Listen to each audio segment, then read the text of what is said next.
Hey everyone, off the Mike Sports Network here. It feels like an eternity since I've done a football video on this channel because it's been almost 2 weeks since we formed the Super Bowl and Chiefs and Eagles. It's been a quiet build. I've heard rumors that ticket prices are going down.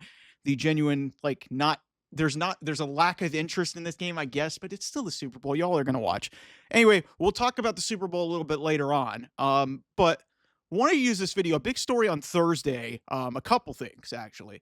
But let's talk about the NFL honors. The MVP was announced, a big time debate in the world of the National Football League between Josh Allen and Lamar Jackson. Was seemingly those were the top two candidates in this season. Josh Allen had a lot of momentum. Lamar had the better statistics, had less interceptions, but he had more talent around him. Bills had the better record. Bills beat him in the playoffs. How is this going to go?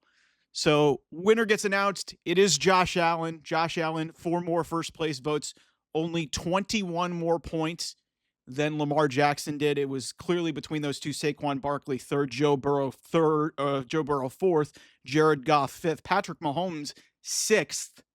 That shows you how how subpar his season was and how much spectacular the guys ahead of him were.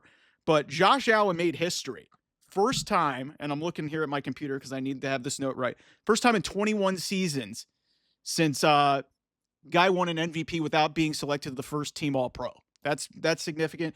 Since the MVP was first handed out in 1957, the only other players to win the award, despite not being a first team All Pro, were John Elway in 1987. Joe Montana was the first team pro that year, and then Steve McNair in 2003 when Peyton Manning was first team All Pro. So that's what we're talking about here. But there's been a lot of weirdness in regards to that first team All Pro. I've seen guys like Dan Orlovsky, Emmanuel Acho talk about why they put Lamar first team All Pro and then had Josh Allen as the MVP. Listen, let's be real here. Both of these guys deserve to be MVP. I would have been fine with the co-MVP. They were both spectacular this year. And this is coming from a guy who's been the vice president of the Lamar Jackson hate club for years. But I've grown to appreciate him more. He's evolved more as a quarterback.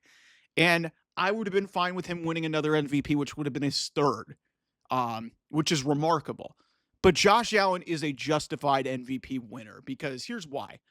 The Bills had a lot of shit going against them because Stephon Diggs gets out of there. There's speculation on their coach potentially.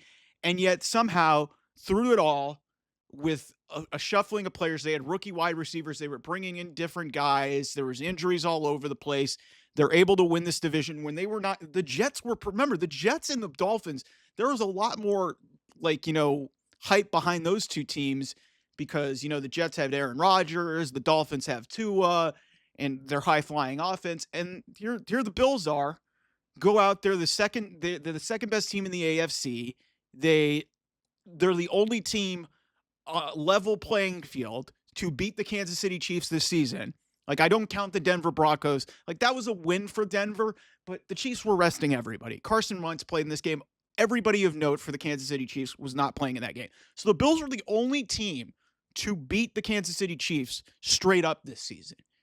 So, yes, the numbers are not as identical, but I think Josh Allen had maybe more total touchdowns, but passing yardage, it was clearly in favor of Lamar Jackson. And just, a lot of unknown around him. James Cook evolved really into an elite running back. Khalil Shakir, I guess you could say, was the best receiver for the Bills. He's a slot guy. They were able to figure it out this year. So Josh Allen more than earned this MVP. Everybody who's going to be outraged, some people maybe call racism or just, fatigue, because, hey, they gave it to the white guy over the black guy. That's just don't be that guy. Josh Allen has been one of the best players in the NFL for a long time now. He has evolved over the years. The big knock on him, can't win the big one. He just can't win. He can't win the big championship, and he can't get to the Super Bowl. He can't overcome Mahomes. He can't overcome, and it's been a product of just some bad luck. Buffalo has been kind of a cursed franchise when it comes to being in these big playoff moments.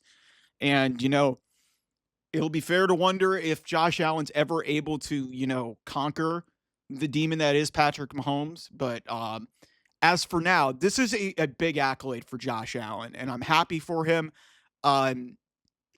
I don't I don't think there was a wrong choice here. That's why I was hoping they've done it before with Steve McNair and Peyton Manning about 20 plus years ago, where it was a co MVP.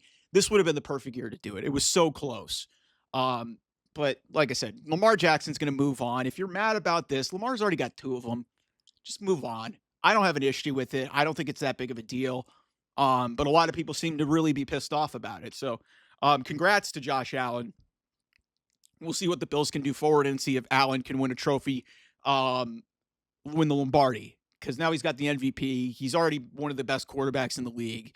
Um, he's a very likable guy. Obviously, a very famous girlfriend in Haley Steinfeld. So, guys made it in the world of the professional ranks, and now obviously validating that with an MVP this year. So, a lot more coming here. Super Bowl coverage this weekend. It's like I said, it's weird that I haven't talked a lot of football because so much craziness going on in the world of the NBA, and also even wrestling. It's kind of taken away some of the shine, but the Super Bowl's here. We'll have a lot of coverage here on the channel. Thanks so much for watching. I'll see you guys soon.